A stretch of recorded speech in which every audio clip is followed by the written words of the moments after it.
ക്ഷേമ പെൻഷൻ നാളെ മുതൽ വിതരണം ചെയ്യാണ്. അതിനായിട്ടുള്ള 1105 കോടി രൂപ അനുവദിച്ചു. ഓണം ആയതുകൊണ്ടാണ് അടുത്ത മാസത്തേക്ക് കിട്ടേണ്ട പെൻഷൻ 19-ാം തീയതി തൊട്ട് കൊടുത്തു തുടങ്ങുന്നത്.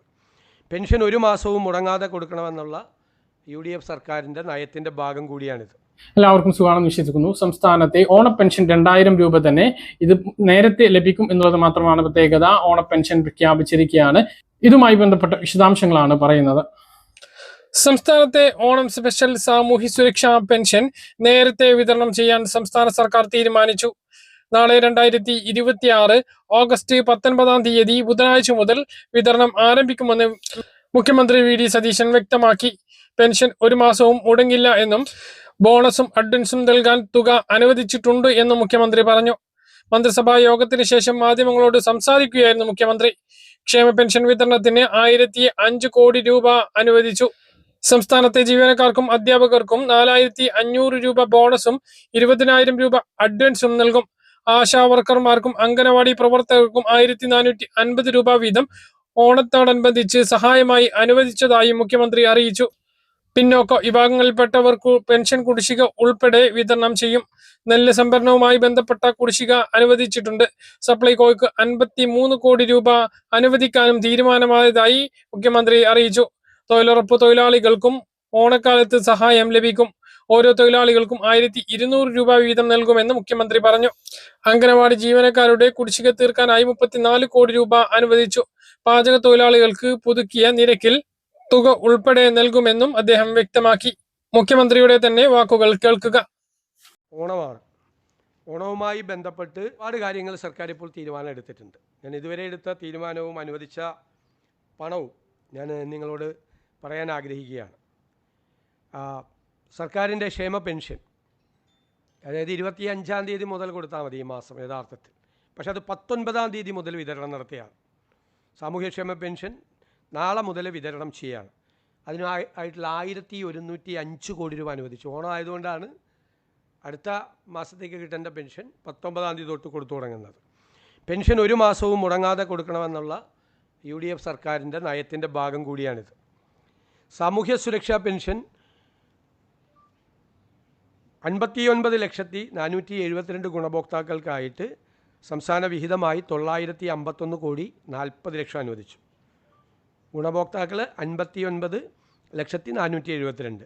സ്റ്റേറ്റ് ഷെയറാണ് 951 കോടി 40 ലക്ഷം അനുവദിച്ചത്. ക്ഷേമനിധി ബോർഡുകളുടെ പെൻഷൻ സർക്കാരിൻ്റെ ധനസഹായത്തോടുകൂടി പെൻഷൻ നൽകുന്ന 16 ബോർഡുകളിലെ 6.59 ലക്ഷം ഗുണഭോക്താക്കൾക്കായി 130 കോടി 32 ലക്ഷം അനുവദിച്ചു.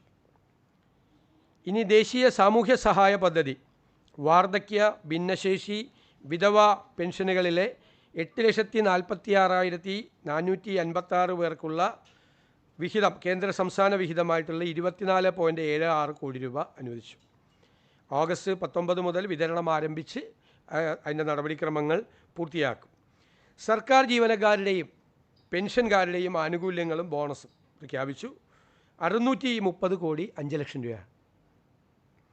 അംഗൻവാടി പെൻഷൻകാരുടെ കുടിശ്ശിക നേരത്തെ ഒരു 10 കോടി രൂപ അനുവദിച്ചിട്ടുണ്ടായിരുന്നു. 24 കോടി രൂപ കൂടി അനുവദിച്ചു. ഈ ജൂലൈ 31 വരെയുള്ള മുഴുവൻ കുടിശ്ശികയും അവരുടെ മുഴുവൻ കുടിശ്ശികയും കൊടുത്തു തീർക്കുകയാണ്. ഇപ്പോൾ ആകെ കൊടുത്തിരിക്കുന്നത് 34 കോടി രൂപയാണ്. അംഗൻവാടി പെൻഷൻകാരുടെ പെൻഷൻ കുടിശ്ശിക ഉണ്ടായിരുന്നത് വലിയ ഡിമാൻഡായിരുന്നു. അതുപോലെ ജീവനക്കാർക്കും അധ്യാപകർക്കും 4,500 രൂപ ബോണസ്, 20,000 രൂപ ഓണം അഡ്വാൻസ്. ബോണസിന് അർഹതയില്ലാത്തവർക്ക് 3,000 രൂപ ഉത്സവ ഭത്ത. പാർട്ട് ടൈം കണ്ടിജൻറ്റ് ജീവനക്കാർക്ക് 6,000 രൂപ അഡ്വാൻസ്. സർവീസ് പെൻഷൻകാർക്ക് 1,250 രൂപ ബോണസ്. ആശാ അംഗൻവാടി പ്രവർത്തകർക്ക് 1,450 രൂപ ഉത്സവ ഭത്ത. പിന്നോക്ക വിഭാഗ സ്കോളർഷിപ്പിൻ്റെ കുടിശ്ശിക ആയിരുന്നു. മുൻ സർക്കാരിൻ്റെ കാലത്തെ കുടിശ്ശിക തീർക്കുന്നതിനായി 84 ദിവസത്തിനകം 310 കോടി രൂപ അനുവദിച്ചു. പിന്നോക്ക വിഭാഗക്കാരുടെ സ്കോളർഷിപ്പിൻ്റെ കുടിശ്ശിക ആയിരുന്നു. ആരോഗ്യ മേഖലയിൽ കാസ്പ് ആരോഗ്യകിരണം പദ്ധതികളിലെ അടിയന്തര ബാധ്യതകൾ തീർക്കാൻ 200 കോടി രൂപ അനുവദിച്ചു. ഇതിനേക്കാൾ കൂടുതൽ ബാധ്യതയുണ്ട്, പക്ഷെ അടിയന്തരമായിട്ടുള്ള ബാധ്യതകൾ തീർക്കാൻ 200 കോടി രൂപ അനുവദിച്ചു. സപ്ലൈകോ വഴി നെല്ല് സംഭരിച്ചതിൻ്റെ 2026 ജൂലൈ 31 വരെയുള്ള PRS കുടിശ്ശിക തീർപ്പാക്കാൻ 150 കോടി രൂപ അനുവദിച്ചു. നെല്ല് സംഭരണ കുടിശ്ശിക ഓണത്തിന് മുമ്പ് നൽകി തീർക്കുക എന്നതായിരുന്നു ഗവൺമെൻറ്റിൻ്റെ ലക്ഷ്യം. ജൂലൈ 31 വരെയുള്ള PRS കുടിശ്ശിക അതിൻ്റെ കണക്കേ നമ്മുടെ കയ്യിലില്ല, അത് മുഴുവൻ നമ്മൾ കൊടുത്തു തീർത്തു. സപ്ലൈകോയ്ക്ക് 53 കോടി രൂപ സബ്സിഡി കാര്യങ്ങൾക്ക് ഓണവിപണി സജീവമാക്കുന്നതിനും 53 കോടി രൂപ മുൻകൂറായിട്ട് അനുവദിച്ചു. കൺസ്യൂമർ ഫെഡിന് ഓണം വിപണി ഇടപെടൽ സജീവമാക്കുന്നതിന് വേണ്ടി അവരാവശ്യപ്പെട്ട 25 കോടി രൂപ അനുവദിച്ചു.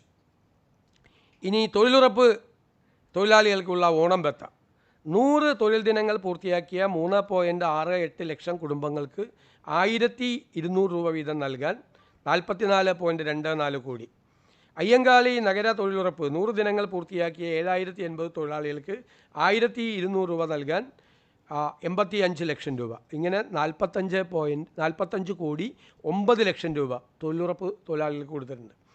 സ്കൂൾ പാചക തൊഴിലാളികളുടെ വേതനം നമ്മൾ ഗവൺമെൻറ് വന്ന ഉടനെ 1000 രൂപ വർദ്ധിപ്പിച്ചിട്ടുണ്ടായിരുന്നു. ആ വർദ്ധിപ്പിച്ച 1000 രൂപ ഉൾപ്പെടെ അവരുടെ അക്കൗണ്ടുകളിലേക്ക് നേരിട്ടെത്തിക്കാൻ 44 കോടി രൂപ അനുവദിച്ചു. ലോട്ടറി ഏജൻറ്റുമാരുടെയും വിൽപ്പനക്കാരുടെയും ക്ഷേമം അതിന് 26 കോടി 47 ലക്ഷം രൂപ അനുവദിച്ചു. അവരുടെ ബോണസ് 1000 രൂപയാക്കി ഉയർത്തി, ഉത്സവ ബോണസ്. സജീവ ഏജൻറ്റുമാർക്ക് 8500 പെൻഷൻകാർക്ക് 3750 രൂപയും ലഭിക്കും. എൻഡോസൾഫാൻ ദുരിതബാധിതരുടെ സ്നേഹസാന്ത്വനം പദ്ധതിയിൽ അവരുടെ ധനസഹായവും പുനരധിവാസവുമായി ബന്ധപ്പെട്ട് 5208 നിലവിലുള്ള ഗുണഭോക്താക്കൾക്കും പുതിയതായി ഉൾപ്പെടുത്തിയ 1000 പേർക്കും സാമ്പത്തിക സഹായം, കെയർ ഗിവേഴ്സിനുള്ള ബത്ത, കുട്ടികളുടെ വിദ്യാഭ്യാസം, 10 MCRCകളുടെ നവീകരണം എന്നിവയ്ക്കായി 14 കോടി 40 ലക്ഷം രൂപ വകയിരുത്തി. പട്ടികവർഗ വിഭാഗക്കാർക്ക് ഓണക്കോടി അതിന് വേണ്ടിയിട്ട് 60 വയസ്സിന് മുകളിലുള്ള 52,826 പട്ടികവർഗക്കാർക്ക് ഒരാൾക്ക് 1000 രൂപ നിരക്കിൽ ഓണക്കോടി വിതരണം നടത്തും. അതിന് 5.28 കോടി അവതരിപ്പിച്ചു. വയനാട് ഞാൻ നേരത്തെ പറഞ്ഞതാണ്, പുനരധിവാസവുമായി ബന്ധപ്പെട്ട് 2 ലക്ഷം രൂപ അനുവദിച്ചു എന്ന് പറഞ്ഞ ഓരോരുത്തർക്കും. സ്പോർട്സ് കൗൺസിലിലെ കരാർ ജീവനക്കാരുടെ ശമ്പള കുടിശ്ശിക അത് ഏപ്രിൽ, മെയ്, ജൂൺ മാസങ്ങളിലെ വേതനം നൽകുന്നതിനായി 1.5 കോടി രൂപ അനുവദിച്ചു. പൂട്ടിക്കിടക്കുന്ന തോട്ടങ്ങളിലെ തൊഴിലാളികൾക്ക് ഉത്സവ ബത്തയും കിറ്റും 2000 രൂപ എക്സ്ഗ്രേഷ്യ ആശ്വാസവും 1000 രൂപ മൂല്യമുള്ള സപ്ലൈകോ ഓണം ഗിഫ്റ്റ് കാർഡുകളുടെയും വിതരണം അതിന് 21 ലക്ഷത്തോളം രൂപ വരും. ആശ്വാസകിരണം പദ്ധതിയുടെ ധനസഹായ വർധനവ്, പ്രതിമാസഹായം, കിടപ്പിലായ രോഗികളെയും ഭിന്നശേഷിക്കാരെയും പരിചരിക്കുന്നവർക്കുള്ള ധനസഹായം 600 രൂപയിൽ നിന്ന് 1000 രൂപയാക്കി ഉയർത്തി. പിന്നെ കൈത്തറി സ്കൂൾ യൂണിഫോം പദ്ധതി, സൗജന്യ സ്കൂൾ യൂണിഫോം പദ്ധതി പ്രവർത്തനങ്ങൾക്കായി ഫണ്ട് റിലീസ് ചെയ്തു. 18.32 കോടി എന്നിവ ഉൾപ്പെടെ മൊത്തം നെയ്ത്തുകൂലി ഉൾപ്പെടെയുള്ള 30 കോടി രൂപ അതിനായിട്ട് അനുവദിച്ചിട്ടുണ്ട്. ഇതാണ് ഇപ്പോൾ സർക്കാർ ഓണവുമായിട്ട് ബന്ധപ്പെട്ട് നടത്തിയിരിക്കുന്നത്. കനത്ത ധനപ്രതിസന്ധിയിലൂടെ കടന്നു പോകുമ്പോഴും ഈ പ്രധാനപ്പെട്ട കാര്യങ്ങൾ ചെയ്യാൻ സർക്കാർ ബാധ്യസ്ഥമാണ്. സർക്കാർ അത് ചെയ്തിട്ടുണ്ട്. പറഞ്ഞ കാര്യങ്ങൾ കൃത്യമായിട്ട് മനസ്സിലാണെന്ന് കരുതുന്നു. ഇതുപോലെ ഇൻഫർമേഷൻ ലഭിക്കാൻ ചാനൽ സബ്സ്ക്രൈബ് ചെയ്യുക, ബെൽ ഐക്കൺ എനേബിൾ ചെയ്ത് വെക്കുക. മറ്റൊരു വീഡിയോയുമായി നമുക്ക് വീണ്ടും കാണാം. ദൂരേക്കും.